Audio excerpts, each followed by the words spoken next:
Hola, buen día compañeros y maestro. Mi nombre es Sheila Nay Puerto Vázquez y pues el día de hoy les quiero comenzar hablando un poquito del contexto del caso que planeo desarrollar en este video. Primeramente, esta situación se desarrolla en un México en tiempos de pandemia. Esto ocurre en la CDMX y pues para este punto el país se encuentra sumamente afectado, ya que en el 2020 fallecieron 2.977 personas como media al día y para ese momento pues había 4.916 casos al día de infectados, las cuales pues eran unas cifras alarmantes y que el gobierno y los ciudadanos no esperábamos estas grandes olas de contagios. Como medida de prevención pues el gobierno anunció el cierre de negocios denominados como no esenciales y solamente permanecieron abiertas actividades o negocios que el gobierno consideraba esenciales. Y pues en cuanto a lo educativo, el gobierno junto con la Secretaría de Educación Pública consideró lo más conveniente que los estudiantes recibieran clases desde casa y estas medidas tuvieron que ser tomadas de manera emergente y sin contar con un plan educativo establecido. Aprende en casa es como la SEP denominó la estrategia aplicada para que los alumnos reciban clases a través de la televisión abierta en diferentes canales y también en línea. Esta estrategia tiene base en los contenidos de los libros de texto gratuitos y el proyecto emite clases virtuales para niños y niñas de educación preescolar y primaria, así como para jóvenes de secundaria y bachillerato en distintos horarios. Cada semana eran publicados los horarios de las clases en la página de la Secretaría de Educación para la televisión, mientras que en línea los contenidos del programa estuvieron disponibles de forma permanente en el sitio aprendencasa.cep.gov.mx y en YouTube también existe un canal llamado Aprende en Casa CEP,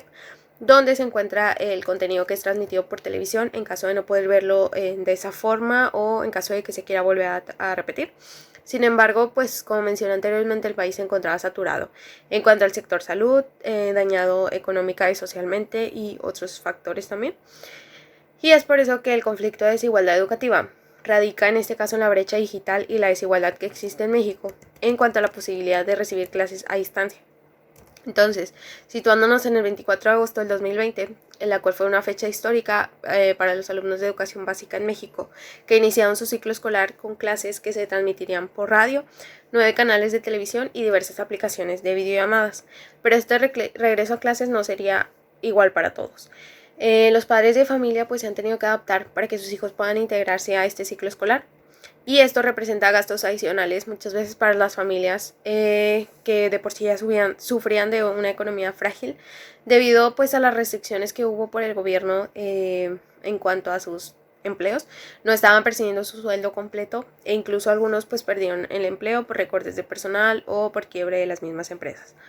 A diferencia de escuelas públicas en las que se reporta una adaptación poco efectiva a la educación a distancia, instituciones privadas pues ya contaban con programas pedagógicos que incluían diversas herramientas tecnológicas, por lo que señalan que la evolución, en su caso, de las clases presenciales a la virtualidad pues ha sido menos problemática. El testimonio de la señora Rosa García, quien es madre de familia, comenta que la maestra les enviaba una hoja los lunes con las tareas que realizarían a lo largo de la semana, con instrucciones puntuales a seguir y se tenían que mandar a diario dependiendo el día por WhatsApp. Posteriormente la maestra modificó esto y ahora se tenía que enviar por correo electrónico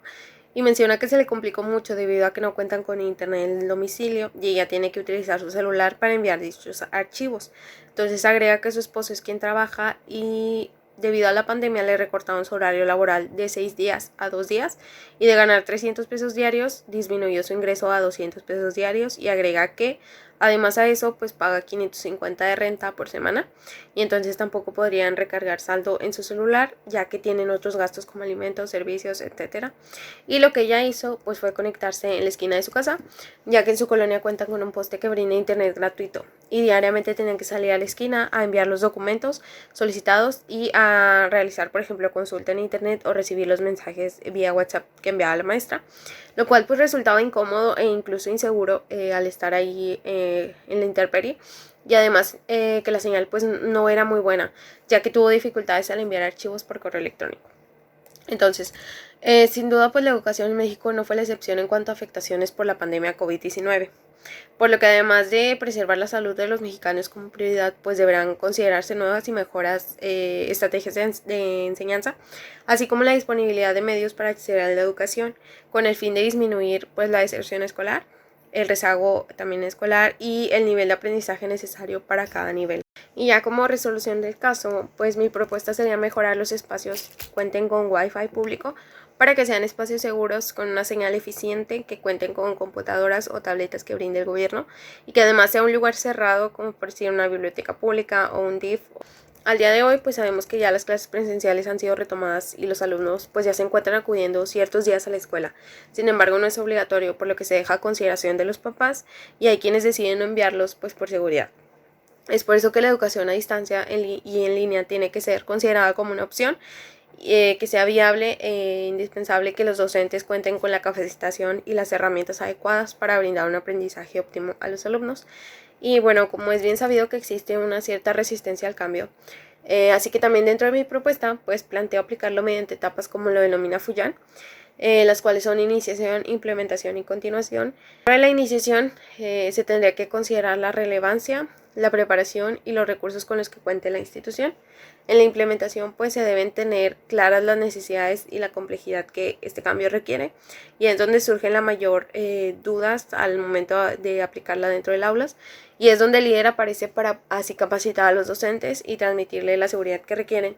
mientras que en la continuación se define si el cambio es exitoso o si hay que repensarlo y modificarlo.